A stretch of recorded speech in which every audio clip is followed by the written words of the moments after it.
ত্রয়োদশ জাতীয় সংসদ নির্বাচনে নিরঙ্কুশ সংখ্যাগরিষ্ঠতা পেয়ে চতুর্থবারের মতো সরকার গঠনের প্রস্তুতি নিচ্ছে বাংলাদেশ জাতীয়তাবাদী দল বিএনপি। দলীয় সিদ্ধান্ত অনুযায়ী চেয়ারম্যান তারেক রহমান প্রথমবারের মতো প্রধানমন্ত্রীর দায়িত্ব নিতে যাচ্ছেন। নতুন সরকারকে জাতীয় সরকার আদলে গড়ার ইঙ্গিতও দিয়েছেন তিনি, যেখানে আন্দোলন সঙ্গী ও জোট নেতাদের অন্তর্ভুক্তির পরিকল্পনাও রয়েছে। তবে প্রধান বিরোধী দল বাংলাদেশ জামায়াত ইসলামী থেকে কোনো প্রতিনিধিত্ব থাকছে না।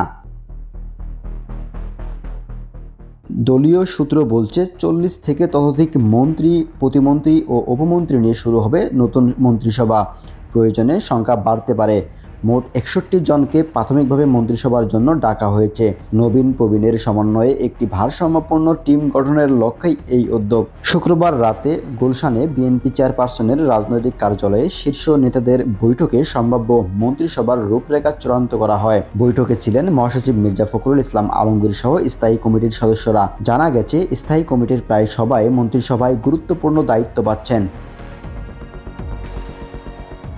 সম্ভাব্য বন্টন অনুযায়ী খন্দকার মোশাররফ হোসেন পেতে পারেন জ্বালানি ও খনিজ সম্পদ মন্ত্রণালয়, মির্জা আব্বাস গৃহায়ন ও গণপূর্ত, ডক্টর আব্দুল মঈন খান তথ্য ও সম্প্রচার, মেজর অবসরপ্রাপ্ত হাফিজউদ্দিন আহমেদ পাট ও বস্ত্র, গয়েশ্বরচন্দ্র রায় সড়ক পরিবহন ও সেতু, আমির খসরু মাহমুদ চৌধুরী বাণিজ্য এবং সালাউদ্দিন আহমেদ জনপ্রশাসন মন্ত্রণালয়ে দায়িত্ব পেতে পারেন। কৃষি মন্ত্রণালয়ে ইকবাল হাসান মাহমুদ টুকু এবং স্বাস্থ্য মন্ত্রণালয়ে অধ্যাপক ডাক্তার এজেটেম জাহিদ হোসেনের নাম আলোচনায় রয়েছে।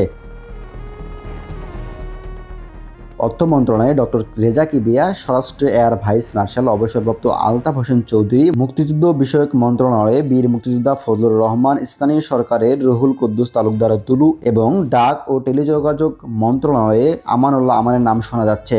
শিক্ষা মন্ত্রণালয়ে আ.ন.ম এহসানুল হক মিলন, প্রাথমিক ও গণশিক্ষায় শ্যামা ওবায়েদ, শিল্পে আব্দুস সালাম পিন্টু, সমাজ কল্যাণে আব্দুল আওয়াল মিন্টু দায়িত্ব পেতে পারেন। আইনমন্ত্রী পদে আলোচনায় আছেন জয়নাল আবেদিন ও মাহবুবউদ্দিন খোকনের নাম। এছাড়া ব্যারিস্টার নাসির উদ্দিন অসীম ও কায়সার কামালও আলোচনায় রয়েছেন। জোট শরিকদের মধ্যেও কয়েকজন স্থান পাচ্ছেন। বাংলাদেশ জাতীয় পার্টি বিজেপি এর চেয়ারম্যান আন্দালিব রহমান পার্থ রেলপথ, গণসংহতি আন্দোলনের জোনায়েদ সাকি ভূমি এবং গণ অধিকার পরিষদ এর নুরুল হক নূর নৌ পরিবহন মন্ত্রণালয়ের দায়িত্ব পেতে পারেন। টেকনোক্র্যাট কোটায় নজরুল ইসলাম খান, সেলিমার রহমান, রুহুল কবির রিজভী আহমেদ ও হুমায়ুন কবিরের নাম আলোচনায় রয়েছে। পররাষ্ট্র মন্ত্রণালয়ে হুমায়ুন কবিরের নাম বিশেষভাবে উচ্চারিত হচ্ছে।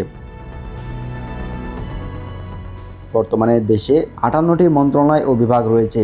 আগামী সোমবার সকালে নবনির্বাচিত সংসদ সদস্যদের শপথ অনুষ্ঠিত হবে সংসদ ভবনে। বিকেলে বঙ্গভবনে রাষ্ট্রপতি মোহাম্মদ শাহাবুদ্দিন নতুন মন্ত্রী পরিষদের শপথ পড়াবেন। অভিজ্ঞতা ও তারুণ্যের সমন্বয়ে একটি অন্তর্ভুক্তিমূলক মন্ত্রিসভা গঠনের পথে এগোচ্ছে বিএনপি। এখন শুধু আনুষ্ঠানিক ঘোষণার অপেক্ষা।